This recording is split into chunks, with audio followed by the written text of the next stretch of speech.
새해 복 많이 받으시기 바랍니다. 감사합니다. 제가 이 교회에 참 짧은 시간이 있었거든요. 저도 교육전도사로 2년을 있었는데요. 여러분들이 기억해 주시고 또 불러주시고 이렇게 말씀을 나눌 수 있게 된 것이 참 하나님의 은혜다 싶습니다. 웃어주시는 여러분들의 모습이 너무 아름답습니다.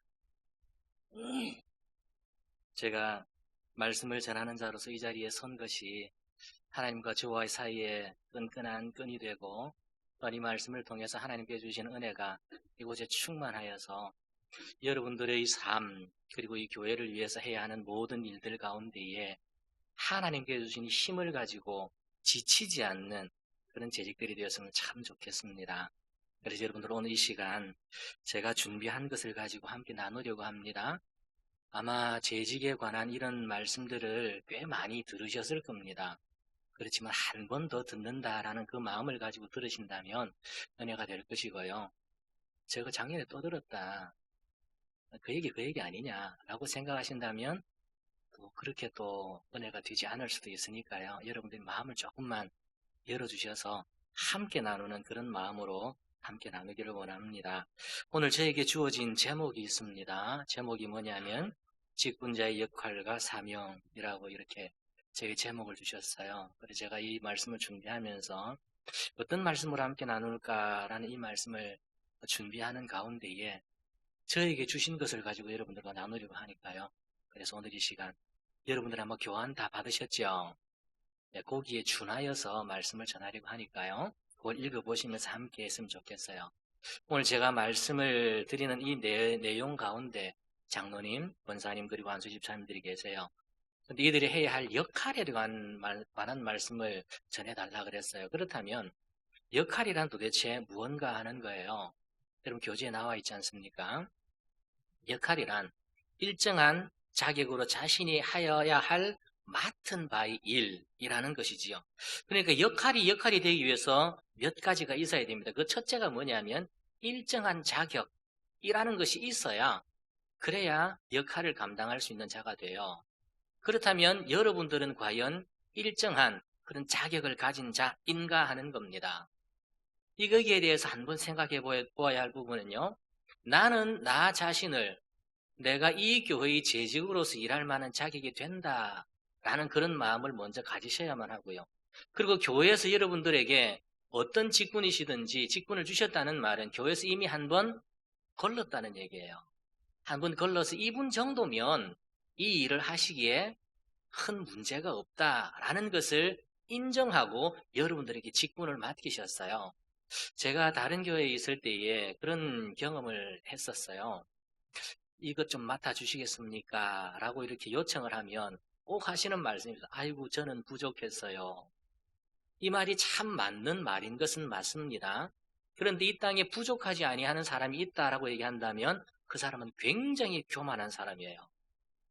그래서 거의 거절하실 때 하시는 말씀이 그거잖아요. 저는 부족했어요. 라는 말을 해요. 그럴 때 그 다음 말이 무슨 말이 나올지 대충 알잖아요. 그때 우리는 뭐다 어떻게 대답을 하느냐 하면 저도 그래요 라고 얘기를 하면서 좀 맡아달라고 요청을 하게 되지요. 두 번째 요청을 했을 때 아이고 그래도 부족했어요 라고 얘기하면 그때 한 번 더 얘기합니다. 그러나 세 번째 부족했어요 라고 얘기하면 어떻게 얘기할 것 같아요? 여러분들 같으면 어떻게 대답할 것 같습니까?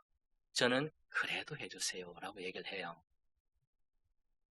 왜냐하면 제가 지금 이 자리에 서 있는 이 모습이 하나님 보시기에 정말 다 다듬어져서 그럴지도 모르죠. 그죠? 원래는 이만했는데 싹 다 깎여가고 다듬어져가지고 요만할 수도 있겠지만 모든 사람이 다듬어진 다음에 쓰임받는 일은 별로 없어요. 쓰이다 보니까 거기에 맞게 나의 모습을 바꾸어 나가는 그런 일들이 일어나게 되는 겁니다. 그래서 일정한 자격으로 자신이 해야 할 맡은 바 그 일을 하는 이 일에 있어서 내가 과연 나에게 주어진 이 일정한 자격을 인정해 주신 이 교회를 향해서 내가 어떤 반응을 보일 것인가 하는 것이 중요하더라는 것이에요. 여러분들에게 맡겨주신 것은 누구나 할 수 있는 일이에요. 여러분들에게 도무지 불가능한 일이라면 교회에서 맡기지 않습니다. 그리고 누군가에게 전화를 걸어서 어떤 일을 맡기려고 할 때 집사님, 권사님, 장로님 이 일 좀 해주시겠어요?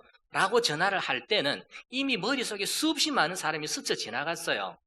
그리고 나서 한 사람에게 전화를 거는 거거든요. 여러분들은 목회자의 이 아픔을 좀 이해해 주셨으면 대단히 감사하겠습니다. 목회자들은요, 한 사람을 뽑을 때요, 그냥 아무나 생각나는 사람 번뜩하지 않습니다. 이 사람, 저 사람, 요 사람, 그 사람, 그 사람 다 챙겨보고요. 그러고 나서 이 사람은 어떤 부분, 저 사람은 어떤 부분, 맞아. 이 일은 이분이 해주시면 꼭 맞을 것 같아. 라고 해서 전화를 거는 거예요. 그러면 뭐라고 대답하는 줄 아세요? 저는 부족해서. 그렇게 대답을 해요. 근데 참 묘한 것은요, 제가 이 직분자들 교육을 하고 또 이렇게 섭외를 할 때가 많이 있잖아요. 이것 해달라, 저것 해달라 할 때요. 제가 다른 교회 가서 1년 차 있을 때는요, 저는 못해요, 목사님. 2년 차 딱 들어가면요, 한번 생각해 볼게요, 목사님. 3년 차 가면 해야지요. 4년 차 되면요, 전화 딱 걸면 또 뭐 할까요? 그렇게 되더라고요. 근데 저는 여러분들이 그 누군가가 여러분들에게 무언가를 맡기려고 할 때에 여러분들은 그것을 딱 받는 순간, 이분이 나를 인정해 주셨구나. 나에게 일정한 자격이 되었다라고 이분이 나를 생각해 주셔서 나를 부르셨구나라는 이 마음을 가지신다면 이것이 진짜 직분자의 모습이 아닐까 싶습니다. 그런데 문제가 뭐냐 하면 이러한 일들이 연초에는 마음을 먹어요. 그리고 시간이 지나면서 조금씩 나태해지잖아요. 그럼 다시 1년이 와요. 그러면 오늘과 같은 이런 시간을 통해서 또는 1년 연말에 꼭 하잖아요. 재직 세미나, 직분자 교육 이런 제목을 가지고 사실은 여러분들 괴롭혀 드리는 시간이잖아요. 이 시간은 결코 이 기분 좋은 시간은 아니거든요. 왜냐하면 똑바로 하세요. 잘하세요. 이렇게 해야 돼요. 라는 시간이 되다 보니까 참 힘들 겁니다. 그럼에도 불구하고 이런 시간을 갖는 것은 이런 일들을 통해서 우리가 내가 해야 할 일을 그리고 내가 가야 할 방향을 새롭게 한번 다지는 시간이 바로 이 시간이라는 겁니다. 그렇다면 이 교회에서 재직을 세우는 궁극적인 목적이 무엇일까 하는 겁니다. 그것은 두 가지입니다. 대내적으로 그리고 대외적으로 두 가지가 있어요. 대내적으로는 건덕이라고 얘기를 하지요. 덕을 세워야 한다라는 겁니다. 그런데요, 덕을 세우기 위해서 필요한 게 있습니다. 그게 뭐냐면 두 가지예요. 하나는 섬김이고 하나는 리더십입니다. 이 두 가지를요, 직분자 되신 여러분, 특히 저에게 맡겨준 부분이 뭐냐면 다 항존직들이잖아요. 발음이 잘 안 되네요. 그죠? 항존직들이라고 얘기하면 굉장히 무거운 직분들이거든요. 이분들이 해야 할 일이 뭐냐면 섬김의 일도 있지만 또한 그 누군가를 이끌어 주어야 할 리더십의 부분도 있더라는 거예요. 이 두 가지 일을 다 해내시는 것이 교회 내적으로 덕을 세우는 일이라는 겁니다. 뿐만 아니고 교회 외적으로 해야 할 일이 있습니다. 그것을 저는 부흥이라고 이렇게 여러분들에게 보여드렸어요. 그런데 우리 흔히 부흥이라고 얘기하면 내적인 부분을 많이 생각하게 돼요. 그런데 자칫 잘못하면 내적인 부흥은 비만과 연결되는 그런 경우가 많아요. 근데 실질적인 부흥이란 무엇을 의미하느냐 하면 교회 내적인 그 힘을 가지고 교회 외적으로 나가서 믿지 아니하는 자들로 하여금 또 다른 교회를 만들 수 있게 하는 것, 이것을 부흥이라고 저는 그렇게 생각을 한단 말이에요. 그렇기 때문에 이 재직들, 항존직들이 해야 할 일은 내적으로 다지는 이 일과 섬김과 그리고 리더십, 그리고 대외적으로 세상 속에 나가서 진짜 하나님의 나라를, 하나님의 영역을 넓혀가는 이 일, 이것이 진정 부흥의 의미라는 겁니다. 그래서 저는 외적인 요소로 부흥이라는 것을 여러분들에게 말씀을 드리는 거예요. 그래서 여러분요, 항존직이라면 교회 내의 일이 분명히 맡겨져 있는 게 있을 겁니다. 그리고 이 일을 위해서 열심히 하고 있는 줄로 압니다. 그러나 더 중요한 것이 있다면 내가 교회에서 맡아서 일을 하는 만큼 세상 속에서 하나님을 알지 못하는 그들로 하여금 하나님을 알게 하는 그 일을 통해서 하나님 나라를 확장해가는 이 일에 여러분들이 최선을 다해 주셔야 한다는 것이지요. 그래서 교회 내에서만 재직, 교회 내에서만 항존직이 아니라 교회 밖에서 누가 이 사람을 보더라도 저 사람 교회 가면 항존직이야, 저 사람 입에서 나오는 말은 예수 그리스도밖에 없어 라는 그러한 칭찬을 들을 수 있는 여러분들이 되셨으면 참 좋겠어요. 제가 알고 있는 한 분이 있습니다. 그분은 저희 집에 예전에 참 자주 왔어요. 요즘은 안 와요. 왜냐하면 저희 부모님이 다 돌아가시고 나니까 안 오시더라고요. 그분이 저희 자영인데요. 예전에는 자주 왔다 그랬잖아요. 근데 그분이 하시는 일이 있어요. 그게 뭐냐 하면 저희 집에만 오면 맨날 예수 얘기하는 거예요. 맨날. 오기만 하면, 자주도 잘 안 오면서도 오기만 하면, 저도 그때 교회 다니고 있었거든요. 그런데 오기만 하면 예수 얘기를 하는 거예요. 싫더라고요. 자영 좀 그만하세요. 그만하세요. 다 알고 있습니다. 알았어. 해놓고 또 달아서 얘기하더라고요. 그걸 들으면서 그때는 참 싫었어요. 그런데 목회자가 되고 나서 그 모습을 보니까요. 아, 저게 진짜 예수 믿는 사람이 입에서 나오는 말이었구나. 라는 것을 이제서야 느껴요. 정말 여러분들이 삶이요. 어떤 사람들에게는 그게 거추장스러운 일일 수도 있을 겁니다. 불편을 끼치는 일일 수도 있을 겁니다. 그러나 최소한 항존직이라면, 이 교회에서만 항존직이 아니라 세상 속에서도 저 사람은 입만 열면 예수 얘기야 라는 그런 칭찬을 들으실 수 있으시는 여러분들이 되셔야 할 겁니다. 할 겁니다. 할 겁니다. 네. 우리 이 부산 사람들은 이거 아멘 시키면 굉장히 싫어하거든요. 그죠? 우리는 경상도 사람이라서 말을 잘 안 하잖아요.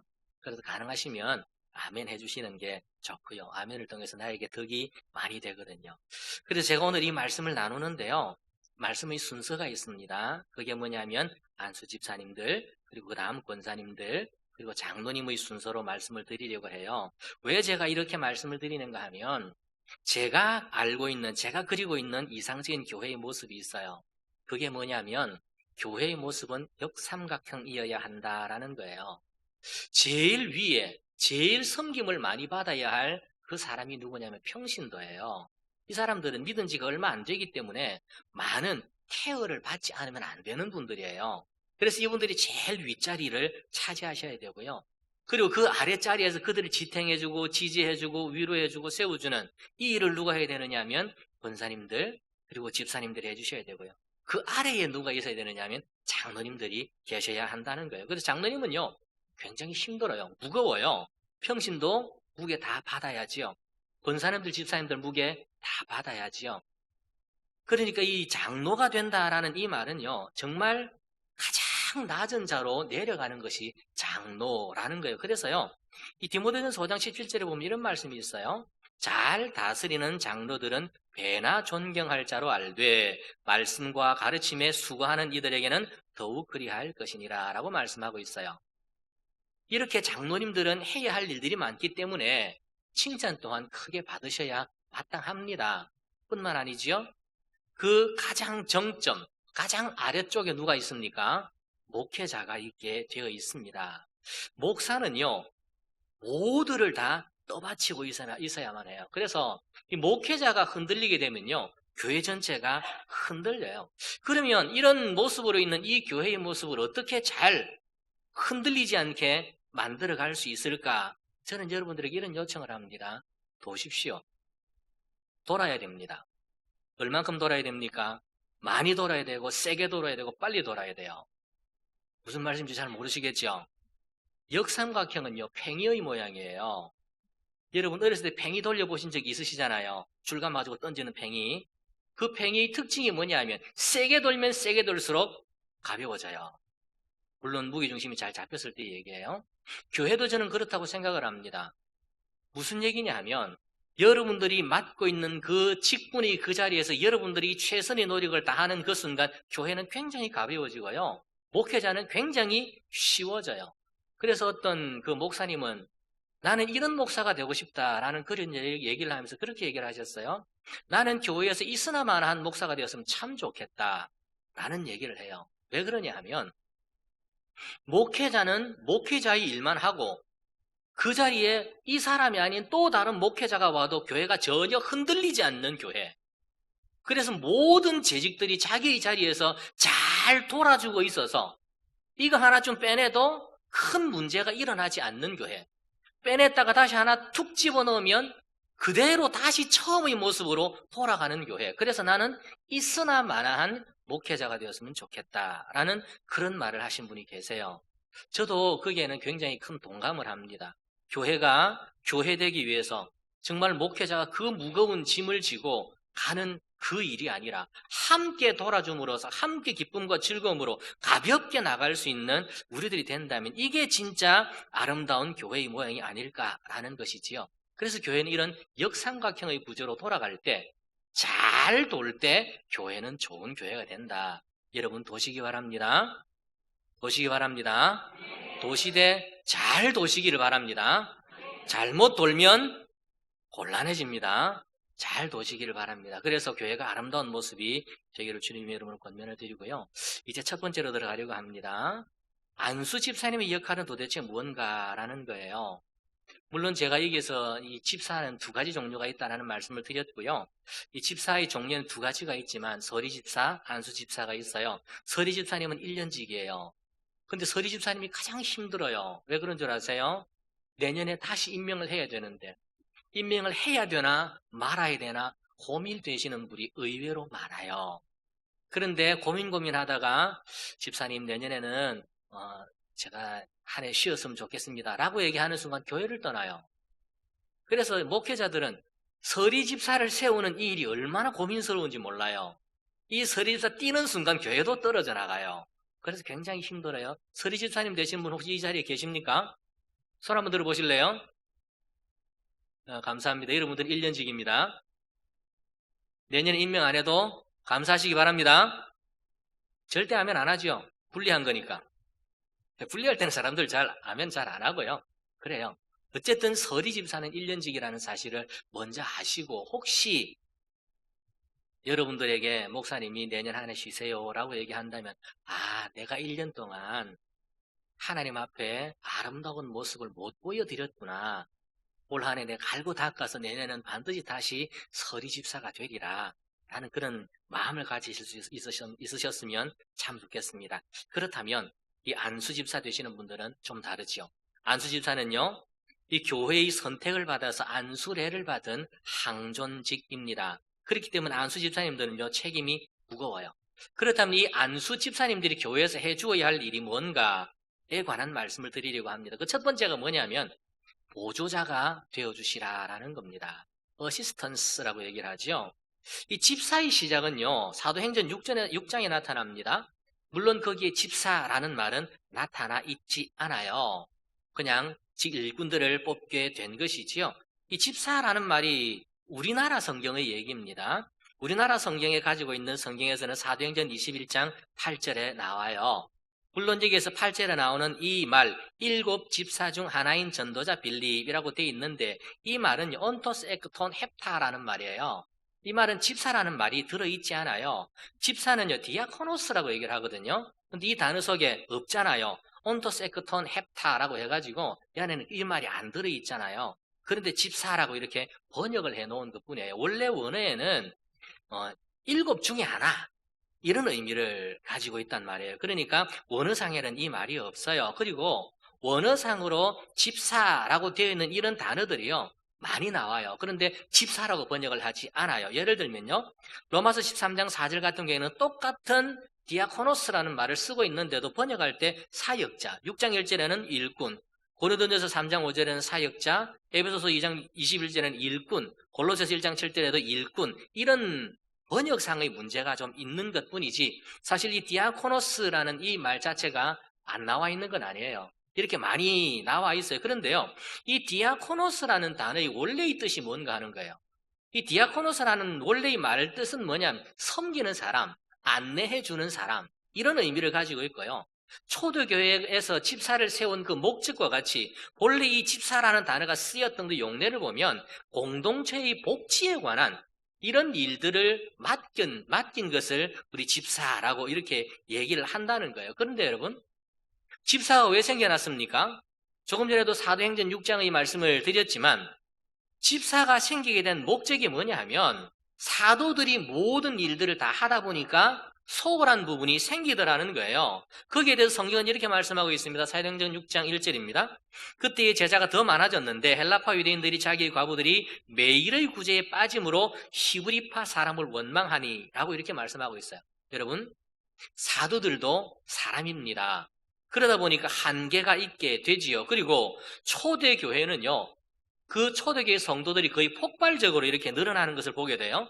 그러다 보니까 적은 소수의 사람을 가지고는 그 모든 사람을 다 케어할 수가 없겠더라는 것이죠. 그러다 보니까 소홀한 문제가 생기고 소홀한 부분이 생기고 그러다 보니까 이 소홀한 문제 때문에 불평과 불만이 일어나게 되죠.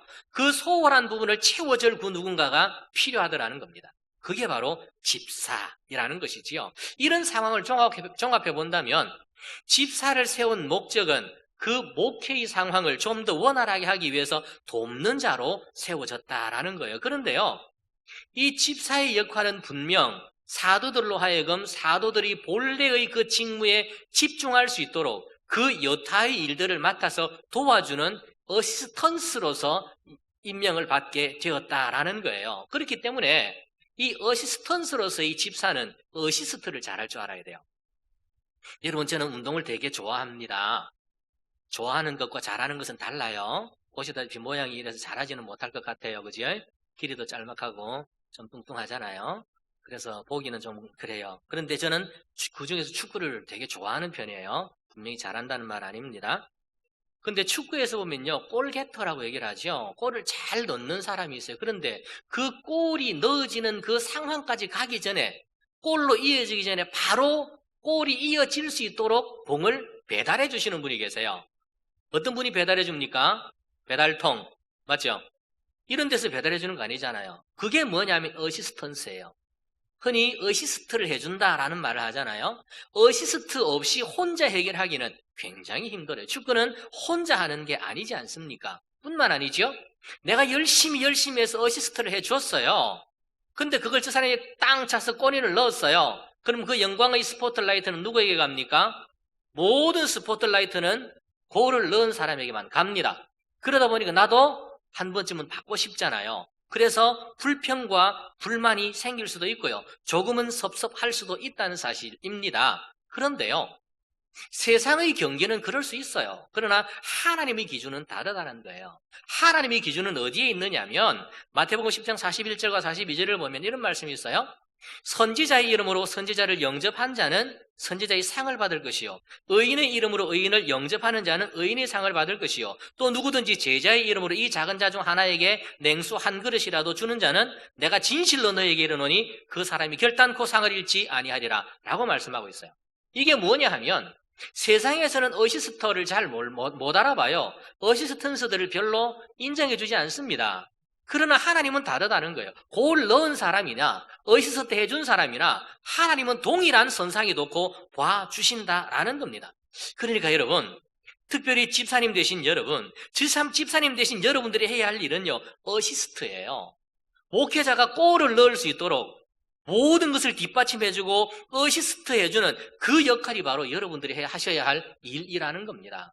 집사님 되신 여러분 따라하시길 바랍니다. 나는 어시스턴스다. 어시스턴스가 아니고 그래서 그렇게 여러 개 많이 있지 않습니다. 어시스턴스입니다. 어시스턴스가 아니고 발음 잘 안 되죠? 우리나라 말이 아니라 괜찮아요. 우리 쓸 일 별로 없잖아요, 이 말. 그죠? 그래서 어쨌든 집사님 대신 첫 번째 역할이 뭐냐? 나는 어시스턴스라는 이 기억을 늘 해야 돼요. 이게 안 되면 자꾸 골을 넣으려고 하거든요. 골 넣는 사람은 따로 있어요. 그러니까 여러분들은 항상 내 할 일은 어시스트다. 내가 할 일은 저 사람을 도와주는 일이지 내가 앞장서서 하는 일은 아니다 라는 사실을 꼭 기억하시기를 바랍니다. 그러려면 필요한 게 있어요. 그게 뭐냐 하면 내가 어떻게 어시스트 할 거냐 하는 거예요. 이 자리를 찾는 이 일을 여러분들이 하셔야 돼요. 교회에서 여러분들에게 항존 직분, 안수집사라는 직분을 맡겨주시고 이런 기관 저런 기관을 맡겨주실 겁니다. 그때 여러분들이 하셔야 할 일은 내가 이 자리 안에 들어가서 이 교회가 부흥되고 이 교회가 하나 되게 하기 위해서 나는 어떤 부분을 어시스트 할까? 이걸 고민하셔야 돼요. 그리고 그 자리를 찾으셔야 돼요. 이거 안 찾으면요, 나중에 일 다 끝나고 난 다음에 내가 뭘 했는지를 모를 경우가 있게 된다는 거예요. 그래서 여러분들은요, 이 교회에 내가 무엇으로 이 교회의 부족을 채울까 하는 거룩한 관심을 가지고 어시스턴스로서의 역할을 잘 감당해 주시기를 주님의 이름으로 부탁을 드립니다. 두 번째가 있습니다. 집사님 된 여러분, 여러분들은 공급자가 되어주시기를 바랍니다. 앞에서 말씀드리면서 집사를 세우게 된 그 구체적인 일이 무엇이었느냐 하면 사도들의 일을 분담하고 구제하는 일이었어요.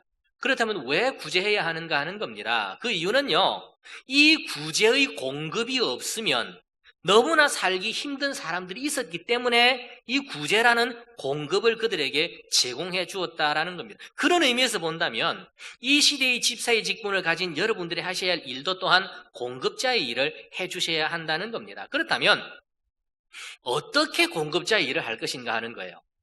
그런데 여기 우리 디모데전서 3장 18절에서 20절까지 보면 집사의 자격이 나오지요. 그 내용들은 이래요. 정중할 것, 일구연하지 않을 것, 술에 인박이지 않을 것, 더러운 일을 탐하지 않을 것, 깨끗한 양심의 믿음의 비밀을 가질 것, 시험 후 책망할 것이 없을 것, 정숙할 것, 모함하지 않을 것, 절제할 것, 모든 일에 충성할 것, 자기 집을 잘 다스릴 것 이라고 이렇게 말씀하고 있습니다. 그렇다면 왜 집사라는 이런 직분에 이렇게 까다로운 조건들이 필요한가라는 겁니다. 그 이유는요, 집사라는 직분이 분명 어시스트하는 어시스턴스의 직분도 있어요. 그러나 이와 동시에 두 번째 해야 될 일이 성도들에게 공급자로서의 역할도 해주어야 한다는 겁니다. 만약요, 성도들에게 공급해 주어야 할 이 공급자가 정중하지 못하면 어떨까요? 하나를 어이 김수 일로 봐라 일로 봐라 에이 가왔거든 가그래 받는 사람 기분이 어떨까요? 물론 받을 때는 부족하니까 받겠죠. 감사합니다 받겠죠. 돌아서서 뭐라고 얘기할 것 같아요? 내가 조금만 있어봐라. 확 그냥 막 그냥 여기저기 막 그냥 확 막 그렇게 할 거 안 같습니까? 만약에 일구이언한다면 아이고 성도님 힘들지? 내가 다음에 우리 게 김장 나면 맛있는 김장 한 표 갖다 줄게 해놓고 안 갖다 줘. 이게 일구연이잖아요. 그럼 그 사람 어떻게 할 것 같아요? 마음에 상처받아요. 그리고 그 집사님 보면 늘 생각나는 게 김치야. 사람을 안 보고 김치로 보여요. 그래서 김치도 안 주는 기. 혼자서 그런단 말이에요. 사실 내놓고 말하기도 좀 부끄럽잖아요. 김치 안 보이기 때문에 속으로 김치도 안 주는 기. 이게 일구연이라는 말이에요. 이것 이외에 많은 것들이 있지 않습니까? 인박이지. 만약에 술을 맨날 아니죠. 이런 건 아니죠. 정말 더러운 이익을 탐한다든지 등등등등 이것이 되지 않고서 하나님 앞에 일을 쓰임 받을 수가 없기 때문에 이렇게 해놓은 거예요. 지사님 되신 여러분, 여러분들의 역할은요, 돕는 자로서의 어시스턴스인 동시에 공급자로서의 사명도 있다는 사실을 아시기를 바랍니다. 그러기 위해서 여러분들은 자신을 돌아보셔야 해요. 믿음이 연약한 자들의 공급자의 역할을 해주기 위해서 자질을 갖추는 일에 열심을 하시라는 겁니다. 이 일을 여러분들이 하셔야 돼요. 나는 사람을 대함에 있어서 그 어떤 조건에 치우침이 없는 정중함이 있는가? 나는 상황의 유분리에 따라 일구이연하는 그런 자는 아닌가? 나는 술에 인박이지는 않았는가? 나는 교회의 일을 통해 내가 이익을 보려고 하지는 않는가? 나는 깨끗한 양심으로 맡은 직분을 감당하는가? 나는 하나님과 나만 알고 있는 믿음의 비밀이 있는가? 나는 집사의 직분을 감당함에 있어서 책망받을 만한 일은 없는가? 나는 정숙함을 유지하고 있는가? 나는 다른 사람을 시기하거나 질투하거나 모함하지는 않는가? 나는 절제하는가? 나는 모든 일에 충성되게 감당하고 있는가? 나는 나의 집을 잘 다스리는가? 제가 여러 개를 했는데 아멘 하나도 안 나오는 거 보니까 목사님 힘드시겠습니다. 최선이 한두 개는 아멘 나오셔야 되는 건데 그죠? 다 끝나고 나서 올 아멘 하시려고 참으신 거네 그죠? 네, 맞습니다. 감사합니다. 이런 일들을 해주셔야 한다는 겁니다. 물론요, 모든 것이 완벽해서 직분을 맡는 사람 제가 거의 없다고 말씀드렸습니다. 그러나 직분을 맡았다면, 나에게 직분이 주어졌다면 이제는 그 일을 잘 감당하기 위해서 나 스스로를 돌아보는 이 일은 여러분들이 해주셔야 한다는 겁니다. 그래서 집사님들 여러분, 두 가지 보조자로서 그리고 또한 공급자로서 아래 위를 자기 역할을 잘 감당할 수 있는 여러분들이 되셔서 정말 하나님과 사람 앞에 칭찬받는 집사님들이 다 되시기를 주님의 이름으로 축복합니다. 두 번째는 권사의 역할입니다. 집사님들 이제 주무셔도 됩니다. 이제 권사님들 길을 쫑긋 세우시고 계시면 돼요. 일반적으로 권사라고 얘기를 하면 교회 어머니라고 얘기를 합니다. 물론요, 이 감리교단에서는 남자들도 권사가 있죠. 그러나 우리 교단에서는 이 남자님 남자 되시는 권사님들은 안 계세요. 왜 이렇게 여자분들에게만 이 권사의 직분을 주시는가 하는 거예요. 거기에는 그만한 이유가 있습니다. 이 권사의 직분의 주 업무가 신방과 위로입니다. 그래서 총회헌법 2편 52조에 보면요, 권사의 직무를 이렇게 정의하고 있어요. 권사는 교회의 택함을 받고 재직회의 회원이 되며 교육자를 도와 궁핍한 자와 환난당한 교우를 신방하고 위로하며 교회의 덕을 세우기 위해 힘쓴다. 여러분 거기 적혀 있는 거 있죠? 이게 권사님들이 하셔야 돼요. 물론요, 제가 남자들을 폄하하는 것은 아닙니다. 남자들도 신방하고 위로하는 일에 여자들보다 훨씬 잘하시는 분들이 계세요. 남자들 가운데도 위로하고 격려하고 권면하고 응원하고 이해하고 소통하는 이 일에 대단한 재주를 가지신 분들도 계세요. 예를 들면 바나바 같은 분이겠죠? 그죠? 바나바 같은 분. 이 바나바라는 이름이 뭡니까? 이름의 뜻이 뭐예요? 위로의 아들이라고 얘기하잖아요. 예전 성경에는 뭐라고 되어 있어요? 권위자, 힘이 있는 그런 권위가 아니고 권면하고 위로하는 자, 이런 이름이에요. 본래 이 바나바는 이름이 아니에요. 이름이 아니고 본래 이름은 요셉이었단 말이에요. 그런데 요셉이라는 이름보다 바나바라고 이렇게 많이 불렸다는 말은 이분은 남들과 다르게 정말 위로하고 격려하고 응원하고 건면하고 소통하는 이 일에 굉장한 달란트를 가지고 계셨다라는 것이지요. 그런데 이 일을 누가 해주셔야 되느냐 하면 이 교회의 어머니 되시는 권사님들이 해주셔야 한다는 거예요. 그래서 저는 이 권사님들이 교회에서 맡아주셔야 할 역할 두 가지를 여러분들에게 말씀을 드리려고 합니다. 그 첫 번째가 뭐냐면 끈이 좀 되어 주시라는 겁니다. 바인더라고 얘기를 하죠. 이 바인더는 끈이라고 얘기하는데요. 끈의 일반적인 목적은 무언가를 묶는 데 있어요. 끈은 묶는 데 사용됩니다. 왜 묶습니까? 여러 개로 흩어지지 않게 하기 위해서 끈으로 묶어준다는 것이지요. 그리고 이렇게 끈으로 묶어진 한 단위가 있어요. 예를 들면 이래요. 여러분, 연필은 12자루를 한 타스라고 얘기를 하죠. 그죠? 나이 드신 분은 연필 써보셨잖아요. 그죠? 연필 12자루라야 한 타스라고 얘기해요. 이 한 타스라는 말은 그 안에 12개가 있어야 한 타스라고 얘기하는 거예요. 그러니까 하나의 묶음이지만 안에 몇 개가 들어있어요? 12개가 있어요. 그런데 우리는 교회를 몇 개라고 얘기를 해요? 교회는 하나라고 얘기한단 말이에요. 이 교회를 하나 되게 하기 위해서 끈이 되어 주셔야 할 분이 누구냐 하면 권사님들이에요. 교회는 수없이 많은 성도들이 있습니다. 많은 기관들이 있습니다. 그럼에도 불구하고 이 교회가 하나 될 수 있도록 만드는 이 일이 얼마나 중요한지 모릅니다. 그런데요, 이렇게 교회가 하나 되지 못하는 교회가 의외로 많이 있다는 사실을 알아야 돼요. 그런데 이런 일은 이 시대만 있었던 일은 또한 아니더라고요. 고린도전서 1장을 보면 이런 말씀이 있어요. 고린도전서 1장 12절 말씀입니다. 내가 이것을 말하거니와 너희가 각각 이르되 나는 바울에게, 나는 아볼로에게, 나는 게바에게, 나는 그리스도에게 속한 자라 한다는 것이니 라고 말씀하고 있어요. 어떻게 보면 교회가 이렇게 나누어지는 것은 초대교회부터 있었던 것 같아요. 그러니까 우리 교회도 막 나누어져도 괜찮겠다, 그죠? 그건 싫습니까? 초대교회 있던 이 전통인데 안 해도 됩니까? 이거는 하면 안 되는 거잖아요. 이렇게 많이 나누어져 있더라는 겁니다. 한마디로 4분 5열 있다는 것이지. 이때 필요한 게 뭐예요? 끈이라는 거예요. 바인더를 꽉 묶어야 한다는 거예요. 그때 당시에는 이 일을 누가 해주었느냐면 사도 바울이 해주셨지요. 그래서요, 저는 이 권사님 된 여러분들이 해주셔야 할 첫 번째 역할은요, 교회가 분열되지 않게 하나가 될 수 있도록 끈으로 묶어주는 이 일을 하셔야 한다는 거예요. 그 일을 위해서 권사님들은요, 항상 구역과 교회를 돌아보셔야 돼요. 신방하고 성도를 살피는 이 일을 게을리해서는 안 돼요. 그리고 문제가 생기는 즉시 교역자에게 말씀을 드려서 교회가, 성도가, 기관이 흩어지지 않도록 모으는 이 일이 첫 번째 일이라는 겁니다. 이게 바인더로서의 역할이에요. 그래서 이런 일을 잘 하라고 오늘 본문 3절에 보면요, 사랑의 매는 줄로 성령이 하나 되게 하신 것을 힘써 지키라 라고 말씀하고 있다는 것이지요.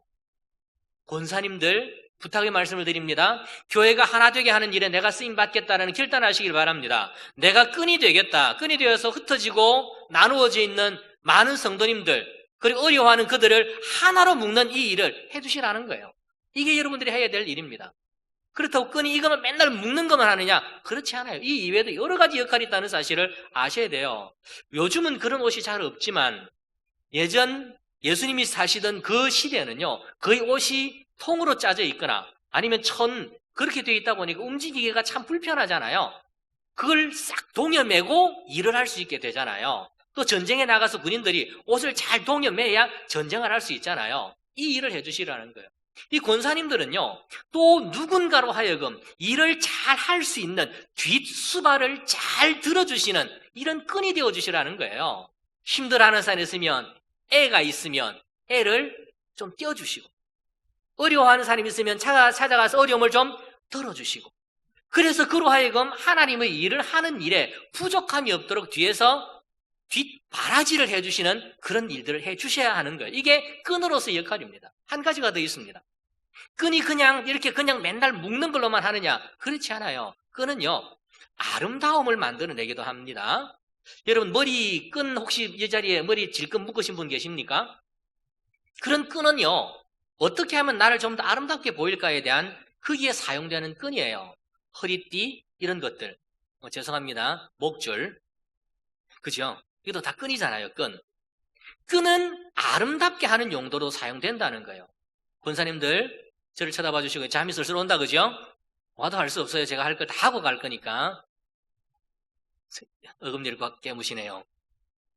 지금까지 내가 그럴 줄 알았다. 뭐 그런 분이시. 교회를 아름답게 하는 이 일을 권사님들 해주셔야 돼요. 죄송하지만 남자들은 잘 안 보입니다. 제가 남자라서 알아요. 남자들은 디테일한 게 잘 안 보입니다. 근데 권사님들은 여성분이시잖아요. 여성분들은 남자들보다는 좀 섬세한 부분이 있어요. 그래서 교회를 아름답게 하는 이 일에 여러분들이 끈이 되어주시기를 바랍니다. 지저분한 것이 있으면 좀 주워주시고요.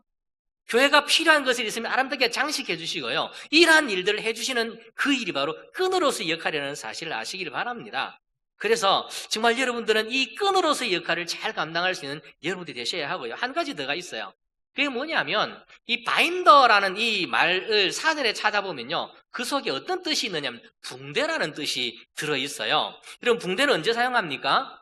누군가가 다쳤을 때 사용하는 것 아닙니까? 왜 다쳤을 때 이 붕대를 사용합니까? 상처를 보호하고 세균의 침입을 막고 빠른 회복을 위해서 쓰는 게 이 붕대 아니겠습니까? 그렇다면 이 권사의 직분을 가지신 분들이 끈으로서 특히 붕대로서의 역할을 감당해 주셔야 한다는 겁니다.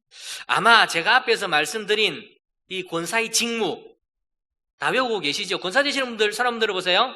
잠올 때 손 들으면 참 알겠죠? 자, 손 든 그 상태 그대로 저를 쳐다보시고 눈을 동그랗게 뜨시고 밑에 절대 쳐다보지 마시고. 여러분들 권사 임직관 설때 외우셨죠? 그죠? 외우셨죠? 손 내리세요. 하지 맙시다. 다 잊어버렸네 뭐. 그죠? 권사의 직분을 여러분들이 한 번 더 되살려 볼 수 있는 여러분들이 되세요. 한번 읽어봅니다. 시작. 권사는 교회 택함을 받고 제식회의 회원이 되며 교육자를 도와 궁핍한 자와 환난당한 교우를 신방하고 위로하며 교회의 덕을 세우기 위해 힘쓴다. 여기에 보면 환난당한 교우를 신방하고 위로하며 라는 부분이 바로 이 부분이에요. 여러분들은요, 권사님 되신 여러분들은요, 교회의 붕대가 되어주셔야 돼요. 찢어지고 깨지고 다친 그런 분들을 찾아가셔서 정말 교회의 붕대가 되어서 교회의 붕대의 역할을 감당하셔서 교회에서 힘들고 아파하는 이들, 시험에 든 이들, 어려움 당하는 이들, 환난과 곤고 가운데 있는 이들의 상처를 감싸주셔야 해요. 이 일을 해주셔야 할 분들이 여러분들이라는 겁니다. 만약 권사님들로서 이 일을 잘 감당하기만 한다면 이 동현교회 내에서는요, 아파하는 자가 없게 돼요. 그거는 목회자가 잘하는 부분도 있기는 하겠지만 권사님들이 맡아 대주셔야 할 부분이에요. 목회자가 다 돌아보기가 힘들어요. 특히요, 목회자가 제일 어려운 대상이 누군 줄 아세요? 여자들이에요. 여자들. 남자 목회자다 보니까 그게 좀 어려울 수 있어요. 이 일을 여러분들이 해주셔야 돼요. 제가 거기서 남자 여자 가른다, 뭐 성차별이냐 그렇게만 생각하시지는 마시고요. 정말 이 권사님들의 역할이 정말 무궁무진합니다.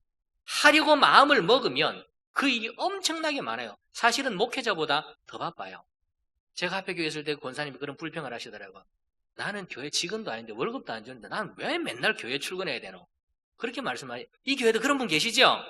권사님들 가운데 하루도 안 빠지고 교회 나와서 일하시는 분은 아마 계실 거예요. 그러면서 나는 교회 직원도 아닌데 권사님, 다음 우리 직원 식사할 때 같이 갑시다. 그렇게 얘기를 해드렸어요. 물론 안 데리고 갑니다. 권사님들이 왜 그렇게 바쁘냐?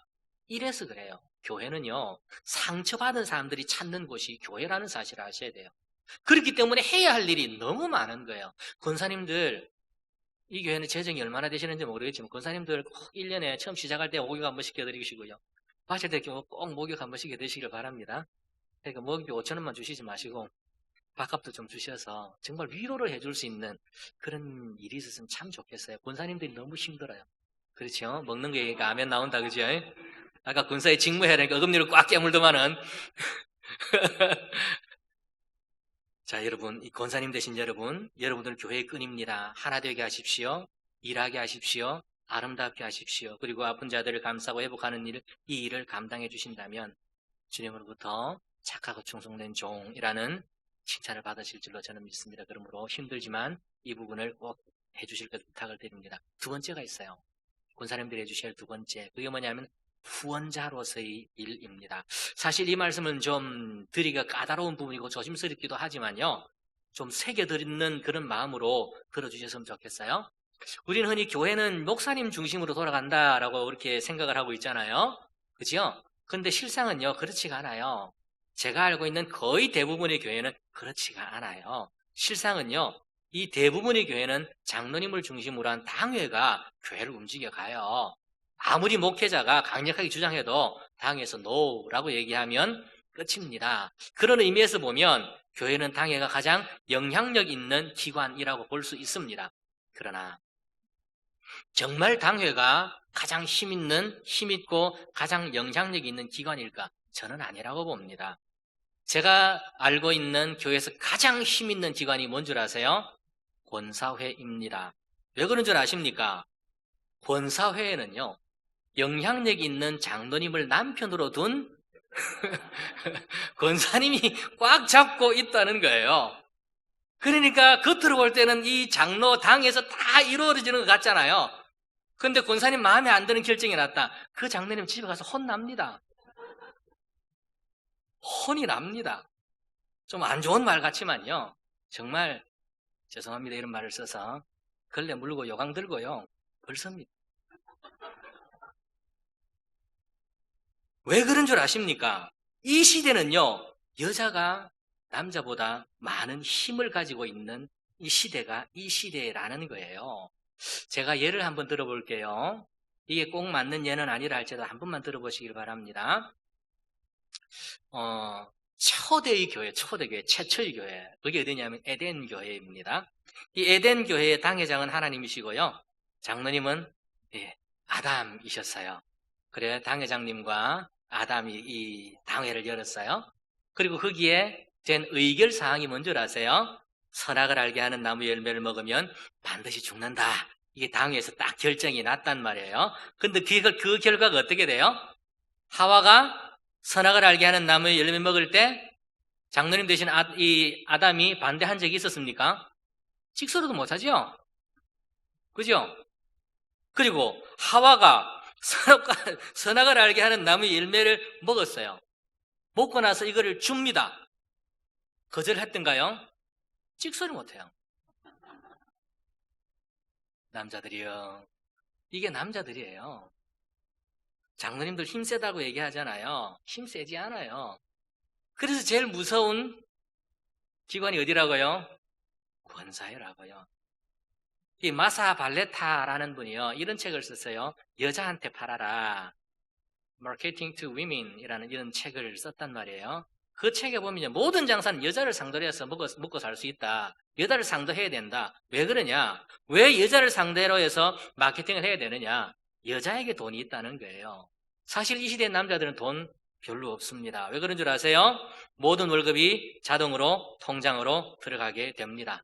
남자들은요, 어떻게 해서 비자금 한번 만들어 보려고 하다가 들켜가지고요, 내추럴 아이섀도우 하고요, 아까 말씀드린 거 물고 들고 하는 거 있잖아요. 한번 걸리면요, 그 다음부터 용돈이 삭감이 됩니다. 잘 받던 용돈도. 그걸 회복하려면 얼마나 아양을 떨어야 되는지 몰라요. 제 얘기 아닙니다. 제 얘기는 아닙니다. 남자는 이런 시대에 살아가요. 밖에 나가면 큰 소리 뻥뻥 치지만 실제로 실속 없는 시대예요. 왜 제가 이런 말씀을 드리느냐 하면 교회 내외에 있는 권사님들의 역할이 너무나 중차대하다라는 것을 말씀드리기 위해서 그래요. 권사님들은요, 교회 내에서 해주셔야 할 일이 뭐냐면 든든한 후원자로서 역할을 해주셨으면 참 좋겠습니다. 먼저 저는 권사님 된 여러분들께 목회자의 든든한 후원자가 되어주실 것을 주님의 이름으로 부탁을 드립니다. 이 일은요, 지금부터 있었던 일이 아니에요. 구약에서부터 해오던 일이에요. 구약 성경을 한번 보시겠습니다. 엘리야라는 선지자가 있었죠. 이 엘리야라는 이 선지자는요, 사르밧 과부가 그 든든한 후원자가 되어 주셨어요.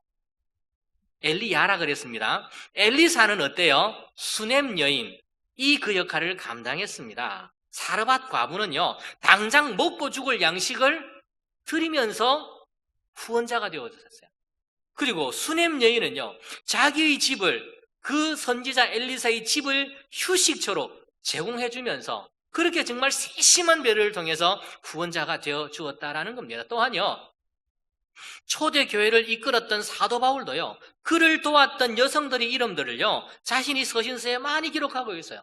예를 들면 로마서 신문자 같은 데 보면요, 베베, 브리스가 마리아, 루포의 어머니 올lum바, 이런 이름들을 계속적으로 말하고 있어요. 왜 그런 이름들을 거명을 하면서 얘기를 합니까? 여성들의 역할이 그만큼 크다는 거예요. 여성들이 그들을 다 서포트해 주었고 다 후원해 주었기 때문에 이런 일들이 일어났다는 겁니다. 그러므로 권사님 된 여러분, 여러분들은요, 목회자의 든든한 후원자가 되어 주시기를 간절한 마음으로 부탁을 드립니다. 그러기 위해서 여러분들이 하셔야 할 일이 있습니다. 그게 뭐냐면 더 많이 기도하셔야 한다는 겁니다. 왜 더 많이 기도해야 되는가? 그것은요, 영적 분별력을 잃지 않기 위해서입니다. 제가 후원자가 되어주라 라고 얘기를 하는데요, 이 후원자란 무조건 예스만 하는 자를 후원자라고 얘기하지 않습니다. 그렇기 때문에 영적인 분별력이 있어야 이것은 예스 할 일인지 이것은 노 할 일인지를 분별하게 되는 거예요. 그렇기 때문에 여러분들은 더 많이 기도하셔야 돼요. 그래서 권사님들을 기도의 어머니라고까지도 부르지 않습니까? 무조건적, 무비판적 또는 무분별력을 가진 그 예스는요, 오히려 목회자를 도와주는 것이 아니라 목회자를 나락으로 떨어뜨리는 그런 일을 하게 된다는 것이지요. 진정 좋은 후원자란 진리를 거스르는 일에 대해서는 목숨 걸고 노할 줄 아셔야 됩니다.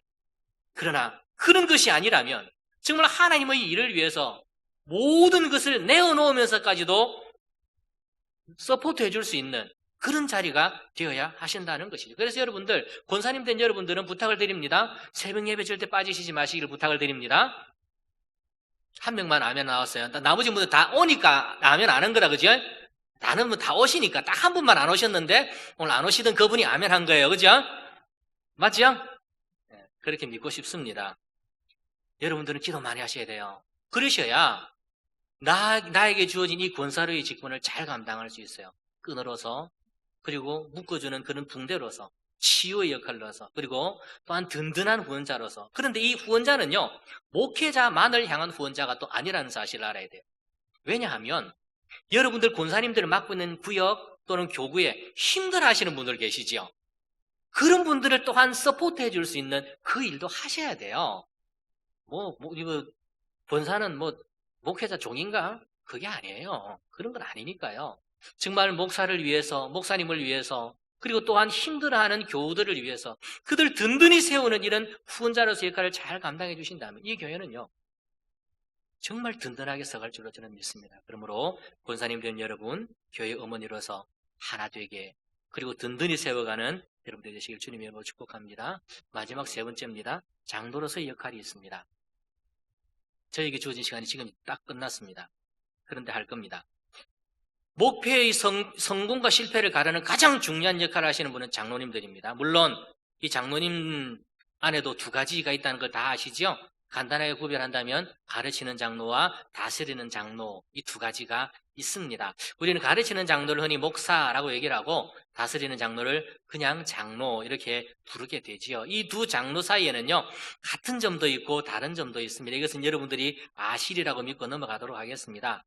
그리고 제가 제일 말씀을 시작하면서 장로라는 이 직분은 교회 전체를 떠받치고 있는 일이라서 굉장히 무거운 일이다 라고 제가 여러분들에게 말씀을 드렸어요. 그렇기 때문에 맡아 주어야 할 일도 꽤 많습니다. 또한 책임도 크게 되어 있지요. 사실은요, 같은 장로이면서 또 다른 장로인 목사가 같은 장로이면서 또 다른 장로인 장로에게 장로의 역할을 말씀드린다는 것이 상당히 부담되는 것은 사실입니다. 그러나 이 모든 일 가운데 저에게 주신 가르치는 장로인 목사로서 여러분들에게 부탁의 말씀을 드리려고 합니다. 그 첫 번째가 뭐냐면 장로님들은요, 좀 완충제가 되어주셨으면 대단히 감사하겠습니다. 쿠션이라고 얘기를 하지 않습니까? 장로님들은요, 쿠션이 되어주세요. 무슨 얘기냐면 부드럽고 탄력 있는 마음을 가져달라라는 겁니다. 제가 이 말씀을 준비하면서 읽은 글이 있습니다. 거기에 이렇게 적혀 있었습니다. 만일 장로가 반석 같은 목회 철학이 있다면 보통 심각한 문제가 아니다. 이는 쉽게 깨트릴 수 없기 때문이다 라고 이렇게 되어 있었습니다. 저는 사실 여러 교회를 다녀보지 못해서 이런 경험은 없습니다. 그런데 목회자의 세계에서 제일 조심해야 할 사람이 있다고 그래요. 그게 누구냐 하면 그 교회 부임 갈 때 제일 먼저 나와서 목사님 가방 착 들어주는 그 사람이 굉장히 조심하라 그래요. 그래서 목회자들은 부임 갈 때 가방을 들고 가면 안 됩니다. 빈손으로 가야 됩니다. 아셨죠? 왜 가방을 그렇게 들는 사람을 조심해야 되느냐? 그 사람이 목사님 가방 싸서 준다는 거예요. 목사님을 하여금 가방 싸게 만든다는 거예요. 그래서 조심하라라고 얘기를 하는 거예요. 왜 그런가? 그 이유는요, 장로님이 목회 체력이 너무 뚜렷하면요, 목회자의 목회 체력과 부딪히게 돼 있어요. 그러다 보면 죄송하지만 목사는 절대 못 이깁니다. 사실은 이겨서도 안 됩니다. 왜 제가 이렇게 말씀하느냐 하면 이기면 이긴 만큼 손해예요. 그리고 목사는 그 싸움에서 이겼다 손 치더라도 머물지 못해요. 왜냐하면 그 장로님의 목회 철학은 변하지 않고 있기 때문에. 지금은 당장 싸워서 이긴 것처럼 보이지만 또 언젠가 또 다른 방향에서 일어나기 때문에 더 크게 부딪히게 된다는 것이죠. 이때 필요한 게 있습니다. 그게 쿠션이에요. 쿠션. 저는 이것을 쿠션 마인드라고 이렇게 말씀을 드리고 싶어요. 장로님 여러분, 잠시 자다가 깨신 분도 계시죠? 장로님 여러분, 여러분들이 쿠션이 되어주시기를 주님의 이름으로 권면을 합니다. 쿠션이 되어주시기를 말씀을 해달라고, 쿠션이 되어달라고 이런 말씀을 드리고 싶습니다. 사실요, 목사가 다 맞는 것도 아니고 다 잘하는 것도 아닙니다. 어떤 면에서 보면 장로님들보다 연륜도 낮고요, 사회 경험도 적습니다. 그래서 성도들의 삶을 이해함에 있어서 훨씬 더 부족할 수 있습니다. 그러나 부딪히지 않고 깨지지 않게 하기 위해서 장로님들이 그 완충제 역할을 해주시고 받아주시고 감싸주시고 참아주시고 품어주신다면 때가 되면 목사도 깨닫는 때가 옵니다. 좀 부끄러운 예지만요, 제가 장로님에게 들은 얘기라 여러분들에게 한번 소개를 하려고 합니다. 어떤 교회 목사님이 계세요. 그 목사님은 자전거 타는 것을 굉장히 좋아하신답니다. 그런데 어느 날 이 급한 신방이 하나 걸린 거예요. 그런데 목사님을 찾으니까 목사님 자전거 타러 갔대요. 그래서 또 불이 나게 수소문 해가지고 목사님 지금 급한 신방이 있습니다. 빨리 오세요 라고 하니까 목사님이 왔더라는 거예요. 오셨는데 어떻게 오셨느냐? 라이딩 복장 그대로 오셨다는 거예요. 여러분 아시는 분은 아실 거예요. 그 라이딩 복장이 조금 민망하잖아요. 그죠? 아시는 분은 웃으시는데 그 복장을 그대로 왔더라는 겁니다. 그래서 장로님들하고 타협을 했대요. 제 목사님 이건 좀 안 되겠습니다. 그래서 타협을 본 결과가 뭐냐? 그 라이딩 복장 거기에다가 까만 반바지 하나 더 입는 것으로 타협을 받답니다. 그리고 그 복장 그대로 신방을 마쳤다는 것이죠. 여러분 같으면 어떻게 할 것 같습니까? 목사님 자전거 안 타시죠? 천만 다행입니다. 그죠? 여러분, 장로님도 손 한번 들어보십시오. 죄송합니다. 어르신들의 손 들게 해서 감사합니다. 상상을 하지 마세요. 상상하지 마세요. 우리 목사님이 라이딩 복장으로 신방 가자고 왔다. 나는 그대로 모시고 신방 간다. 손 들어보십시오. 장로님 아니시잖아요. 손들 자격이 없는 거예요. 안 가시겠죠? 근데 그 교회 장로님은 그걸 그대로 가서 신방을 드렸다라는 겁니다. 정말 힘들고 어려운 상황이었을 겁니다. 그런데요, 이 목사님이 목회를 한 지 10년이 쏙 넘어가면서 이 당회 석상에서 그런 말씀을 하시더래요. 장로님들, 지금까지 저를 이렇게 품어주셔서 정말 감사합니다. 라는 말을 하더랍니다. 여러분, 때가 되면 깨달아요. 목사도 다 잘하는 건 아니에요. 부족한 부분이 있어요. 이것을 여러분들이 쿠션이 되어주셔서 받아주셔야 돼요. 그러면 어느 순간이 되면 목사님, 장로님, 정말 제가 그때 어려서 잘 몰랐는데 그때는 제가 식견이 좀 없었는데 정말 잘 받아주셔서 감사합니다. 라는 이런 말을 하게 될 거라는 거예요. 이것이 교회의 장로로서 가져야 할 쿠션 마인드이고 맡겨주신 일에 대한 쿠션으로서의 역할을 해준다라는 거예요. 그러나 쿠션 마인드, 쿠션으로서의 역할은 목회자만 향한 것은 또한 아니라는 거예요. 교회는요, 불만을 가지고 있는 성도들이 많이 있을 수 있습니다.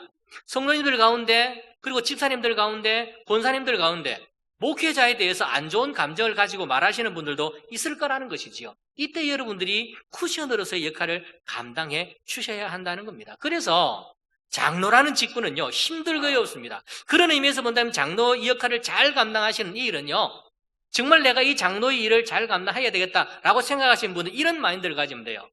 장로는 섬김이 시작이다. 장로는 섬김이 시작이다. 섬김이 시작될 때 내가 진짜 장로의 역할을 하는 것이다 라는 이 마음을 가지시라는 거예요. 그래서 여러분들은요, 죄송하지만 쿠션으로서 다 받아주시길 바랍니다. 장로님도 부탁의 말씀을 드립니다. 그런데 이 쿠션이라는 말 안에는 이런 완충제라는 말도 있지만 방석이라는 말도 있어요. 이 방석이 되어주시기를 바랍니다. 장로님들이 방석이 되어주시기를 바랍니다. 그 누가 나의 위에 앉아도 편안하게 만들어주시기를 바랍니다. 그 누가 나에게 기대와도 편안하게 만들어주시기를 바랍니다. 그래서 장로님 된 여러분들은요, 많이 이겨지시기를 주님의 이름으로 권면합니다. 장로님들, 아멘 한번 해주셔도 괜찮을 것 같습니다. 많이 이겨주시기를 주님의 이름으로 부탁을 드립니다. 때로는요, 정말 냄새나는 엉덩이를 가지고 오는 그런 사람들도 있을 거예요. 그리고 막 비비는 사람도 있을 겁니다. 이때 흔쾌히 받아주시기를 바랍니다. 아무리 덩치 큰 그 사람이 와서 나에게 기대와도 찌그러 주시기를 바랍니다. 뻗탱기지 말고. 그리고 충분히 꺼져주시고 충분히 짜버려주시고 그런 이후에 하나님 앞에서 다시 탄력을 회복할 수 있는 여러분들이 되시기를 바랍니다. 이럴 때 여러 장로님들은요, 하나님 앞에 칭찬받는 뿐만 아니라 많은 성도님들에게 사랑을 받는 그런 장로님이 되리라고 저는 믿습니다. 장로는요, 교회를 평화롭게 만드는 그 일에 최우선이 되어지는 여러분들이 되셔야 한다는 겁니다. 그러므로 장로님 되신 여러분들은요, 쿠션으로서의 역할, 받아들이는 역할, 위로 그리고 아래로 이 일을 잘 감당하셔서 교회가 평안하게 만들어 가시고, 평안해지면 교회는 자동적으로 부흥하게 되거든요. 부흥의 가장 낮은 곳에 방석으로서 역할을 잘 감당해 주시길 부탁을 드립니다. 두 번째가 있습니다. 장로로서 맡아주셔야 할 역할은 향기입니다. 향기. 교회의 분위기를 가장 잘 만들 수 있는 직분이 장로입니다. 이것은 누구나 다 알고 있는 사실이고요. 교회 장로님들이 분위기가 좋으면요, 교회 분위기 되게 좋습니다. 그런데 교회 장로님들이 분위기가 안 좋으면요, 교회 전체가 싹 가라앉아요.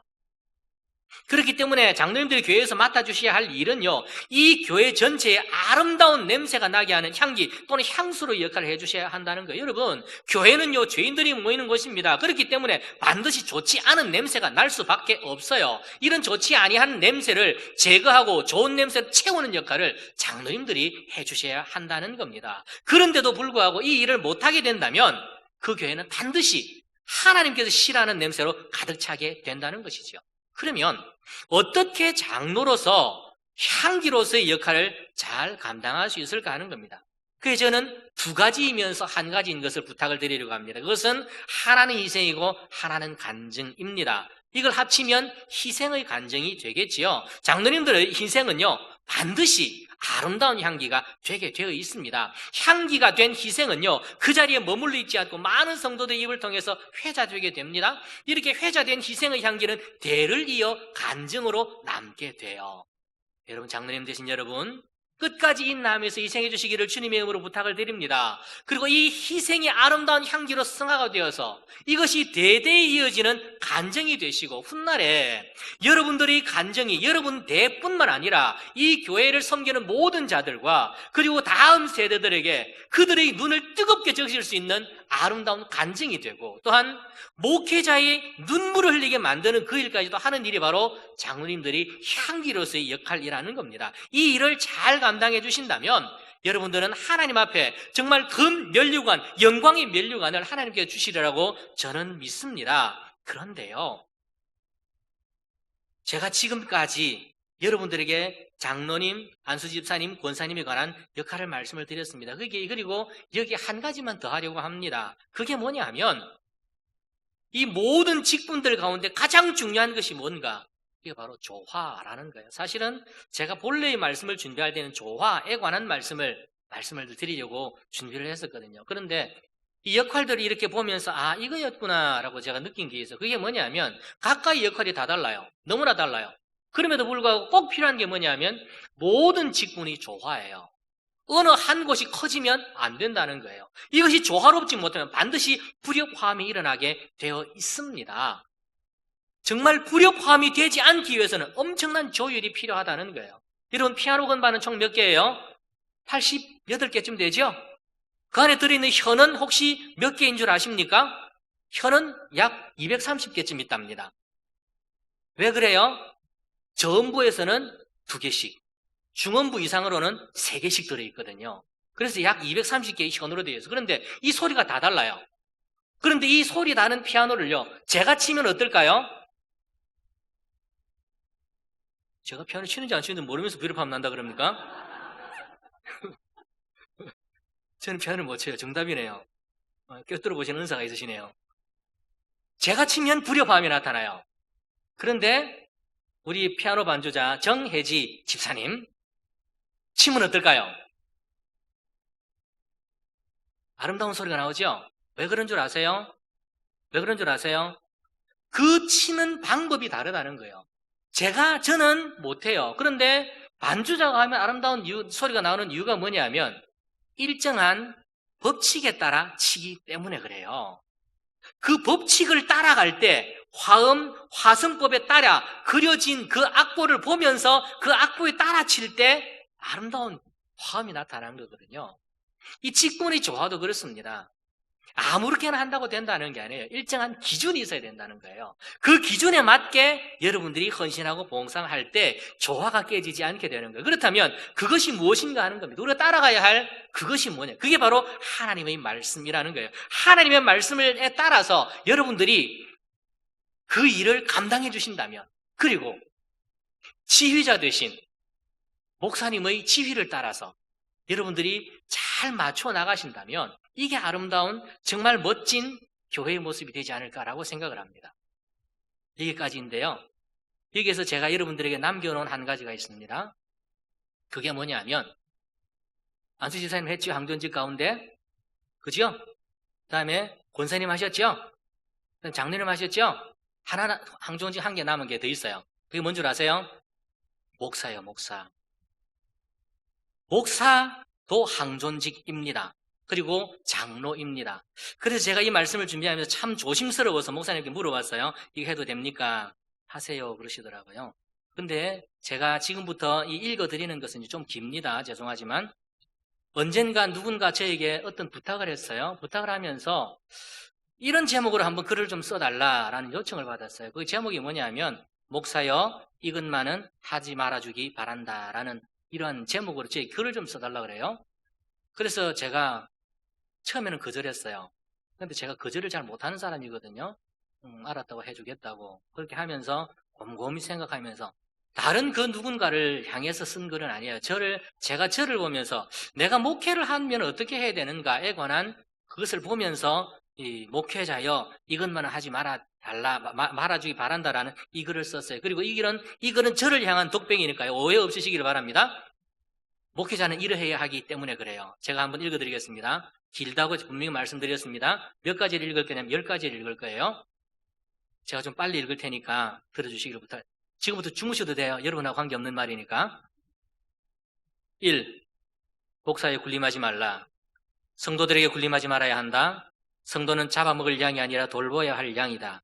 약한 성도들에게는 군림하고 영향력 있는 성도들에게는 미소를 보이는 비겁함을 보이지 말라. 하늘에서는 작은 자 한 사람에게 한 것이 주님께 한 것임을 잊지 말라. 하나님 앞에서 부끄러움을 당할 수 있음을 기억하라.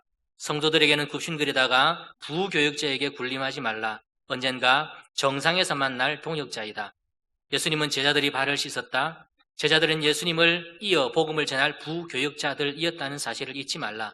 나중에 그 교역자가 더 영향력이 많아졌을 때 그 앞에 비굴해질 것이다. 그러니 섬기거나 동역하거나 둘 중 하나를 하라. 조금 먼저 목사 되었음이 개척자의 기름을 알고 뒤따라오는 후임의 길을 열어줄지언정 그들이 고혈을 빨아 자신의 영광을 취하려고 하지 말라. 2. 목사여 행정하지 말라. 목사는 목양에 힘쓰는 사람이지 기업을 운영하는 자가 되어서는 안 됨을 기억하라. 행정의 정확한 의미를 안다면 얼마든지 하라. 그러나 행정이 시스템이고 흐름이라는 것을 잊지 말라. 이 시스템과 흐름은 그리스도의 시스템이며 보혈의 흐름이라는 것을 안다면 그런 행정은 얼마든지 하라. 그러나 십자가의 피를 따라 흐를 자신이 없다면 행정하려고 하지 말라. 행정은 세상에 있는 것만으로도 족하다. 이 세상의 행정이 얼마나 많은 사람들을 죽였는가를 생각하라. 교회는 목자의 살을 뜯어 양을 먹이는 곳이어야 한다. 교회는 목사의 피를 뽑아 성도들에게 마시게 하는 곳이 되어야 한다. 그리고 그들에게 마시우게 하는 피는 먼저 목사가 마신 예수 그리스도의 보혈이어야 한다. 목사여, 부탁한데 행정으로 시간 낭비하지 말기 바란다. 행정으로 보내는 시간에 예수의 피가 어떻게 하면 성도들에게 돌아갈까를 기도하라. 교회는 성령님께 맡길 때 가장 잘 돌아가기 때문이다. 목사여. 3. 목사여, 언어 폭력하지 말라. 목사의 말 한마디에 죽고 사는 성도들이 얼마나 많음을 잊지 말라. 그대는 아파도 아프다 소리 못하는 성도들이 얼마나 많은지 아는가? 지나가는 목사의 모습만 보면서도 기뻐하는 성도들이 얼마나 많은지 그대는 아는가? 그런 그들에게 강단에서의 나의 감정 섞인 말 한마디가 그들을 병들게 한다는 사실을 잊지 말라. 이런 말은 썩은 물이며 오염된 물이다. 강단에서는 성령의 생수만 흘러나와야 함을 잊지 말라. 감정을 풀고 싶으면 당사자를 만나 개인적으로 풀어라. 그래야 알지도 못하고 썩은 물을 먹는 불쌍한 성도가 없을 것이다. 그대의 말 한마디로 교회를 떠난 사람이 있다면 차라리 연자 맷돌을 메고 바다에 던지우는 것이 더 나을지 모른다. 그러면 최소한 다른 생명은 건드리지 않을 수 있지 않겠는가? 목사여, 그대는 입술에 파수꾼을 세워달라고 기도해야 한다. 우리는 연약함으로 언제 실수할지 모르기 때문이다. 말씀 선포 후에는 반드시 기도하라. 이 길이 우리의 선포가 선포되게 하며 언어 폭력을 막는 길이다. 4. 목사여, 강단 위의 모습과 강단 아래의 모습을 일치시켜라. 강단에서 회개를 외치고 싶거든 먼저 하나님 앞에 회개하고 올라가라. 강단에서 사랑을 외치고 싶거든 삶으로 사랑을 보여라. 강단에서 평화를 외치고 싶거든 당신에게 마음 상한 사람이 누구인지를 찾아 용서를 빌라. 강단에서 기쁨을 외치고 싶거든 당신의 얼굴에 먼저 웃음으로 깊이 패인 주름을 만들라. 강단에서 화해를 외치고 싶거든 당신의 마음의 쓴뿌리를 제거하라. 당신이 강당에 올라가기 전 솔직하게 자녀와 아내로부터 먼저 검증을 받은 다음 올라가라. 그러면 당신은 강대상에서 외치지 않아도 비록 그 소리가 작은 소리일지라도 깊고 멀리까지 메아리칠 것이다. 하나님을 만나는 장소는 강단 위가 아니라 강단 아래임을 결코 잊어버리지 말라. 5. 목사의 이벤트 목회하지 말라. 세미나 다녀오면 목회의 방향이 바뀌는 목회를 하지 말라. 이 모든 것은 이벤트일 따름이다. 이벤트 목회는 성도들도 싫어한다. 이번에 세미나 다녀오면 어떻게 바뀔까? 지금 하고 있는 것은 얼마나 갈까? 성도들도 집중하지 않는다. 보름지기 목사는 성령 목회를 해야 한다.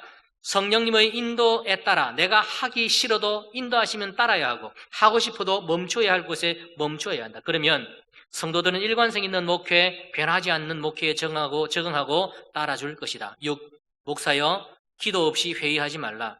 회의가 많으면 회의에 빠진다는 말이 있다. 그러나 반드시 회의가 많아서 그럴까? 그렇지 않다. 회의는 필요하다. 그러나 기도하지 않은 회의는 인본주의이다. 심하게 말하면 그것은 사탄적이다. 인본주의는 철저하게 하나님의 일을 방해한다. 기도하지 않는 목사, 기도하지 않는 장로, 기도하지 않는 권사, 집사에게서 어찌 선한 것이 나올 수 있는가? 기도하지 않았다면 차라리 회의하지 말라. 기도 없는 회의가 회의에 빠지게 만드는 것이다. 기도는 성령의 음성을 듣는 작업이고 이 작업이 교회의 일과 하나님의 일을 일치시켜준다. 7. 목사여, 목사의 정체성을 잃지 말라. 하나님 앞에서는 모두 똑같은 그리스도인이다. 그런 너를 하나님께서 세워 목사로 삼아주시고 성도들 앞에 서게 해주셨다. 그러므로 목사의 겸손의 정체성을 잃어버리는 순간 목사는 먹사로 변해 양을 먹게 된다. 목사는 청지기소의 사명을 감당해야 한다. 옛것과 새것을 서로 잘 공급하는 청지기가 바로 목사이다. 그러므로 나의 것을 주장하지 말고 섬김과 겸손의 정체성을 확립하라. 목사라고 하나님이 특혜를 주시지 않으신다. 목사도 모든 사람과 동일하게 하나님 앞에 서야 할 때가 있음을 기억하라. 목사여, 자리 보존하려고 목회하지 말라.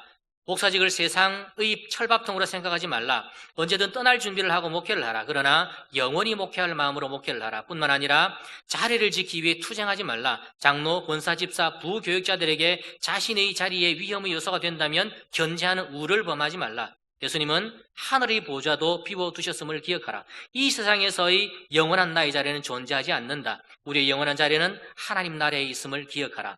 이 세상의 자리 보존에 우리의 관심이 집중될 때 그 자리는 사탄의 자리가 된다. 그러므로 목사여, 자리에 연연하지 말고 양떼와 소떼에 관심을 가져라. 목사여 원칙대로 하라. 원칙 없는 목회는 편견을 기초로 하게 되어 있다. 편견은 곧 편가르기로 이어짐을 명심하라. 원칙을 벗어나는 순간 목사의 말은 신뢰를 잃게 된다. 말씀이 잣대 위에 모든 경우 원칙을 정하되 가능하면 예외를 두지 말라. 그러나 반드시 예외의 일이 일어날 것이다. 그때는 사랑의 마음으로 하되 먼저 모든 이들의 양해를 구하라. 이 일은 소금으로 고르게 하여야 할 일이다. 그러나 율법적으로 되어서는 안 된다. 율법적으로 되는 일들 때문에 원칙은 좋은 것이지만 상처를 남기게 되는 것이다. 원칙이 나빠서 상처가 되는 것이 아니라 원칙이 원칙으로만 존재하기 때문에 상처를 받는 것이다. 원칙이 원칙으로만 존재하면 은혜가 되지 않는다. 그러므로 목사는 더 많이 기도하고 원칙을 정해야 한다. 그러나 그 운용은 사랑으로 하여야 한다. 이것이 율법을 주시고 사랑으로 율법을 완성하신 주님의 방법이다. 10번째입니다. 목사여, 열매를 따려고 하지 말라. 우리는 순간순간 열매를 따려는 유혹을 받게 된다. 그러나 그 열매를 먹음으로 기쁨을 누리려고 한다. 그러나 목사여, 열매를 따려는 사탄의 유혹에 빠지지 말라. 하나님께서 열매를 딸 수 있게 해주시면 감사함으로 따라. 그러나 먹으려고는 하지 말라. 우리가 먹어야 할 열매는 따로 있다. 그 열매는 희생의 열매, 봉사의 열매, 섬김의 열매, 낮아짐의 열매이다. 이 열매는 한결같이 그 누구도 먹지 않으려고 한다. 왜냐하면 이 열매의 맛이 너무나 쓰기 때문이다. 그러나 이 쓰디쓴 열매를 베어물라. 입에는 쓰나 속에서는 달게 되리라. 누군가 그렇게 말하지 않았는가? 인내는 쓰다. 그러나 그 열매는 달다. 그러나 이 유혹에서도 벗어나라. 인내가 쓴 것은 맞다. 그러나 그 열매가 모두 달지는 않다는 것을 기억하라. 우리는 쓰디쓴 인내를 이겨내야 한다. 그리고 이 쓰디쓴 인내를 이겨낸 후 열리는 그 열매가 인내보다 더 쓴 열매가 맺힌다 할지라도 우리는 그 쓰디쓴 열매조차도 베어물고 웃을 수 있어야 한다. 왜냐하면 이것이 십자가의 길이기 때문이다. 이 길이 주님이 가신 길이기 때문이다. 예수님은 그가 만나는 모든 자들에게 은혜를 베푸셨다. 그러나 주님께 돌아온 것은 쓰디쓴 십자가의 잔이었다. 그럼에도 불구하고 그 쓰디쓴 십자가의 잔을 마시셨다. 그것이 우리가 구원받는 근거가 된 것이다. 그러므로 목사여, 우리가 따야 할 열매가 무엇인지를 한 번 더 생각하라. 그리고 세상의 달콤한 열매를 딸 유혹을 떨쳐버리라. 오직 우리가 딸 열매는 십자가의 열매밖에 없음을 기억하며 오늘도 쓰디쓴 십자가의 잔을 주님과 함께 나누어 마시며 힘들지만 이 길을 걸어가라. 이 길 끝에는 주님의 두 팔을 벌려 기다리고 계신다. 이것이 목사의 길이다. 목사에 대한 얘기하니까 제일 좋아하시는 거예요.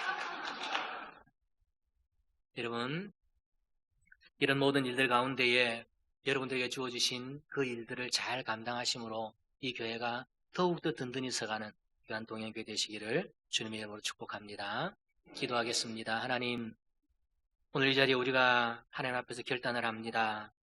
나에게 주어진 직분이 무엇이든 그 직분을 잘 감당할 수 있는 우리들 되게 하시되 희생하게 하시고 헌신하게 하시고 봉사하게 하시고, 그래서 정말 쓰디쓴 잔이지만 그 잔을 마시면서 주님을 따라갈 수 있는 우리들이 다 되어서 마지막 순간 주님 앞에서 황금 면류관을 다 받는 우리 모두 되게 하옵소서. 예수님의 오르기도 합니다.